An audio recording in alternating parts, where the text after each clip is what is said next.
Breaking news mga kabayan, ito na siguro ang magpapapatunay kung gaano katapang mga sundalo Pilipino sa nangyaring pagharap ng mga Chinese Coast Guard at miyembro ng Philippine Navy, Philippine Marines sa Ayungin Shoal. Ipinakita ng mga Pilipino na hindi tayo basta-basta na lang papayag na maagaw ang ating mga nasasakupan at teritoryo sa West Philippine Sea. Ang ginawang paglapit ng isang Chinese Coast Guard speedboat sakay ang 8 Chinese ay isang iligal na provokasyon laban sa BRP Sierra Madre LS-57 na isang military outpost ng Pilipinas sa loob ng Ayungin Shoal sa West Philippine Sea. Ito ang nag-udyok upang mag-deploy ang Philippine Navy ng 2 rigid hull inflatable boat upang itaboy ang iligal na sasakyang pandagat ng China. Para lang sa kaalaman ng lahat, ang Ayungin Shoal ay sakop ng exclusive economic zone ng Pilipinas. Ito ay may layong 105 nautical miles o 194 kilometer sa kalupaan ng Palawan. Samantala, ito ay 694 nautical miles o 1,285 kilometer ang layo sa Hainan Island sa China. Makikita sa video ang katapangan ng mga Pilipinong sundalo na ginawa ang lahat upang hindi makalapit ng gusto ang China Coast Guard sa barko ng Republika ng Pilipinas. Sagwad lamang ang bukod tanging dala ng mga sundalo ng Pilipinas. Samantala, matitigas na mga pamalo naman ang dala ng Chinese Coast Guard. Kahit ganun pa man, nagpakita ng matinding katapangan ang mga miyembro ng hukbong dagat ng Pilipinas laban sa agresyon ng Chinese Coast Guard. Naging matagumpay ang Philippine Navy sa kabila ng nasugatang Pilipino dahil naitulak nila ang China Coast Guard palabas ng Ayungin Shoal.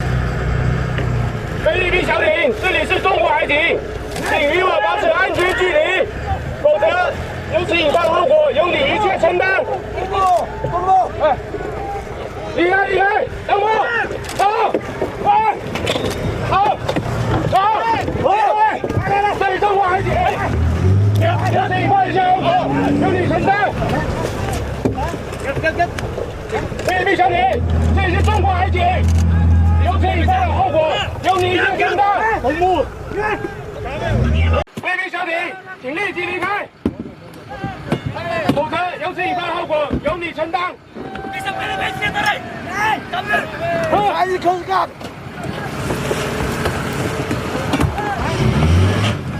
菲律宾小艇，请立，这是由此引发的后果由你一切承担。回到菲律宾去。 回到菲律宾去！来了！菲律宾小艇，这是中国海警，我们正在往管辖域依法执行公务，立即离开。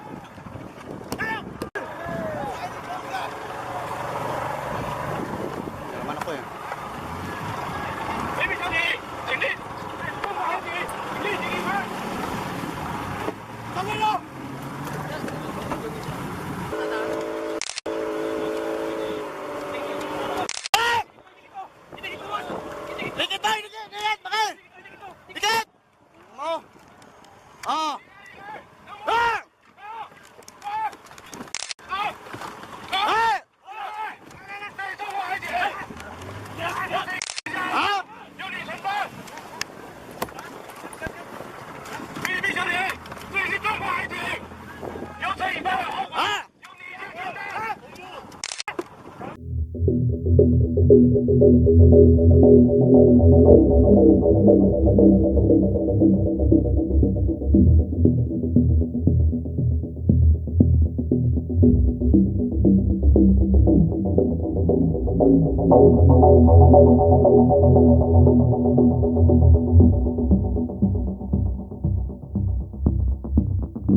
Well, what they released was a spliced or incomplete part of the video. If they start from the very beginning, you would see that their ship, their boats came into close proximity of BRP Sierra Madre. In fact, part of the video you could already see that they were quite close to the ship, to BRP Sierra Madre. That is already a self-incriminating video at naipapakita naman doon sila ay lumapit. So yung action ng ating mga rubber boats was merely to drive them away. And it was non-confrontational, it was defensive in nature, it was within the rules of engagements. Sila ang nag-provoke, sila ang lumapit, So what they are showing is a spliced or incomplete version of the video. If they show the full context of the video that they took, it will be incriminated against them. It will be self-incriminating. Namataan natin muna yung China Coast Guard na barko sa banda southern portion ng Sierra Madre, ng Ayungin Shoal. Ito ay nag-launch ng rib nila na dumikit sa Sierra Madre from 20 to 30 meters close.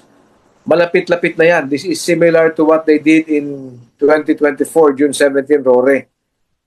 And yung paglapit ng dalawang boats nila, they were taking videos and pictures of BRP Sierra Madre. Alam naman nila na bawal yon, ganun kalapit at mag-video at mag-pictures. So they were already provoking a response from our side. Yung response natin was lumapit tayo at tinataboy natin sila sapagkat they were already within the exclusion zone.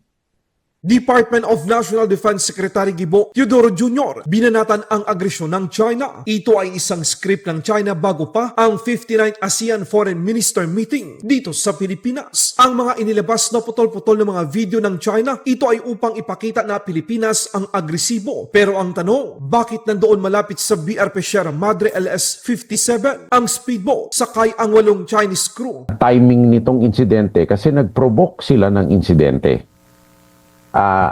Lagi nilang hinaharas yan, ngayon lumapit ng masyado sa no-cross zone. Ito ay disenyo ito bago dumating si Wang Yi at bago alam nila may Treaty of Amity and Cooperation meeting ang maraming defense maraming State Department o Foreign Affairs officials dito sa Manila. So, pabamaraan nila ito. Ngayon, may nilabas sila na video na putol-putol. So, halatang inisplice nila at tinanggal nila ang probasyon na ginawa nila. Ito ay paglilinlang na naman sa kung anuman ang binabalak ni Wang Yi na naratibo.